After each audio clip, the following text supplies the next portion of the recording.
2 Kings 7.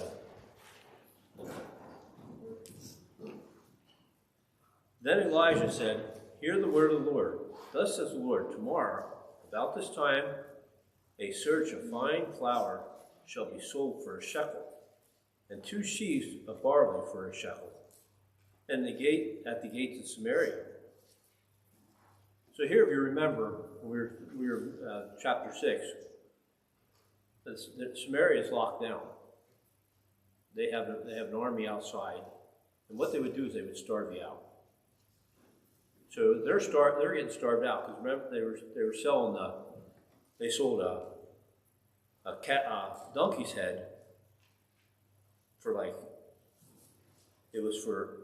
sold for 80 shekels, which is like a year and a half of wages, and also dove dung for 5 shekels. So here, Elijah's telling them guys, if the king finally decides, he's going to ask somebody who's going to end the play, the standoff. And Elijah said, tomorrow. He finally went to a man of God. He says, tomorrow it's going to be over. And at the gate, we'll be selling fine for a shekel, and 2 sheets of barley for a shekel. At the same gate, they've been selling this other stuff for all this money.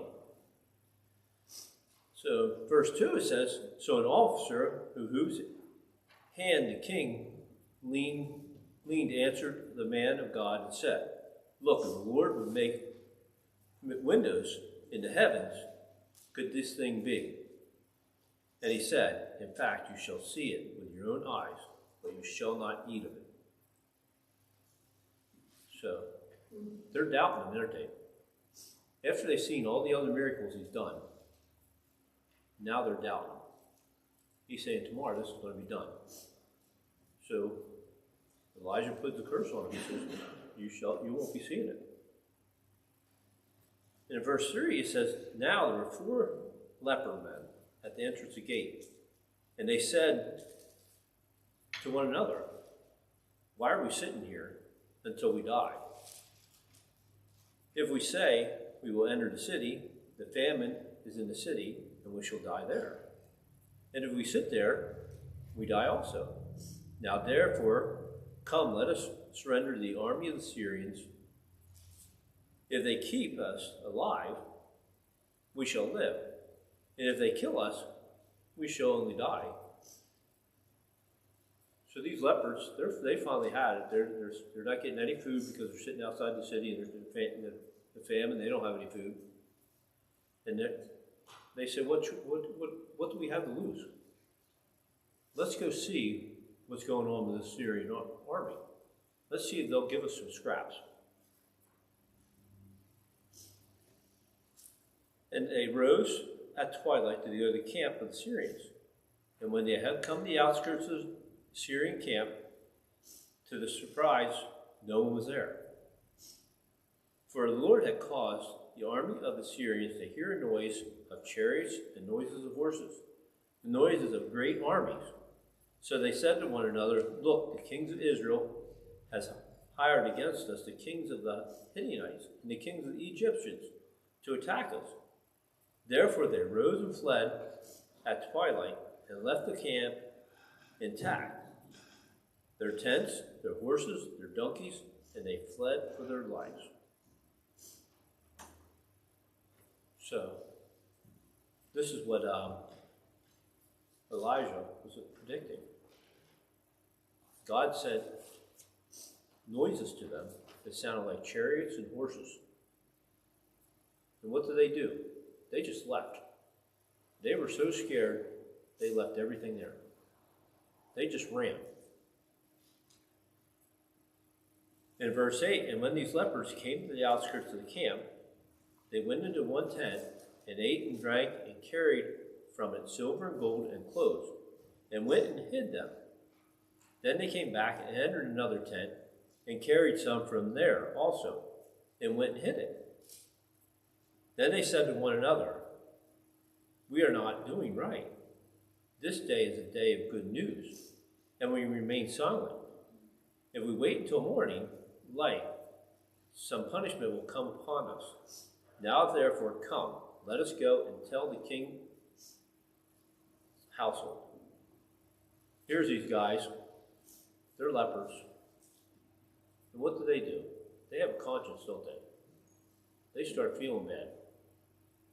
They say, hey, we got all this stuff. We got the food. Everybody else is starving. What are we doing? Are we holding this for our own selves? You know, they had a lot of stuff that they could have just left. Because when you had leprosy, what did they do? Yeah, They got you out there and they wouldn't even talk to you, would they? No. You were exiled. So these guys, they want to go tell the king's household. So they went and called to the gatekeeper of the city and told them, saying, we went to the Syrian camp, and surprisingly, no one was there, not a human sound, only horses and donkeys tied, and the tents intact. And the gatekeeper called out, and they told it to the king's household inside. So these guys can't even get into the gate, can they? So they have to yell to the gatekeeper to tell the king. They had, they knew that they weren't going to get in, but they told the gatekeeper to tell the king. In verse 12, so the king arose in the night and said to his servant, let me now tell you what the Syrians have done to us. They know that we are hungry. Therefore they have gone out of the camp to hide themselves in the field, saying, when they come out of the city, we shall catch them alive and get into the city. So what do they think first? This is an ambush. This is all set up. They're going to attack us as soon as we go out. So what do? In verse 13, and one of his servants answered and said, please let several men take 5 of the remaining horses which are left in the city.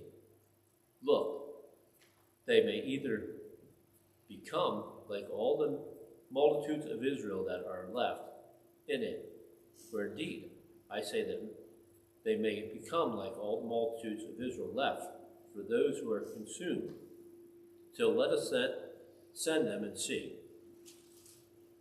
Therefore they took 2 chariots with horses, and the king set them in the direction of the Syrian army, saying, go and see. And they went after them to the Jordan. Indeed, all the roads was full of garments and weapons, which the Syrians had thrown away in their haste. So the messenger returned and told the king. Then the people went out and plundered the tents of Syrians. So a sesh of fine flour was sold for a shekel, and 2 sheaves of barley for a shekel, according to the words of the Lord. Now the king had appointed the officer whose hand he leaned to have charge of the gate. But the people trampled him in the gate, and he died. So the man of God had said, who spoke when the king came down to him? So it happened, just as the man of God had spoken to the king, saying, 2 sheaves of barley for a shekel, and a sheaf of fine flour for a shekel, should be sold tomorrow about this time. Then the officer had answered the man of God and said, now look, if the Lord would make a window in heaven, could such a thing be? And he said, in fact, you shall see it with your eyes, but you shall not eat of it. So it happened to him, for the people trampled him at the gate, and he died. So we never know how God's going to answer something, do we? And we don't know how soon. Like these guys, they're sitting there starving. And would you ever think within one day everything was going to be taken care of and fixed? That can happen in our own life with God. We don't know when we're praying for him how he's going to answer something. It could be yes, no, or wait. Sometimes he answers stuff right away. And this is a good example. When the king even though he's a bad king, finally decided he was going to ask the man of God, what happened? The prayers were answered, weren't they? And our prayers can be the same way. And do we need to remember that? Let's go to prayer.